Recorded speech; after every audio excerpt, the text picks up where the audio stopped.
নমস্কার প্রিয় দর্শক বন্ধু। রাজ্য সরকারি কর্মচারী, পেনশনভোগী ও ফ্যামিলি পেনশনারদের জন্য সুখবর।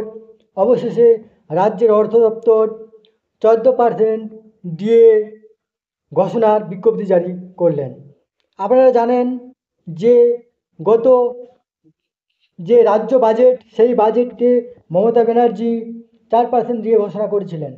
সেই ঘোষণার ফলে আজকে 1 মার্চ 2024 অর্থ দপ্তর নোটিফিকেশান জারি করেছে।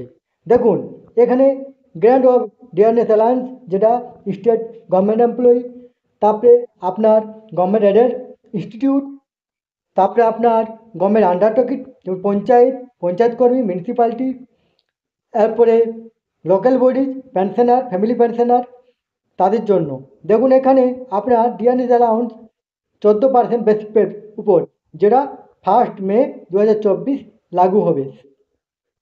এরপরে এখানে যে লেখা আছে 14% দিয়ে, এটা মোটের উপর।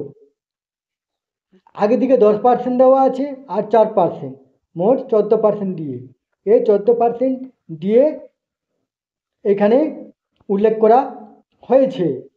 এরপরে দেখুন এই তথ্যটি আপনার সাথে শেয়ার করলাম। যদি ভিডিওটি ভালো লাগে আপনারা অবশ্যই আমার চ্যানেলটি সাবস্ক্রাইব করে নেবেন। সুস্থ থাকবেন, ভালো থাকবেন। ধন্যবাদ।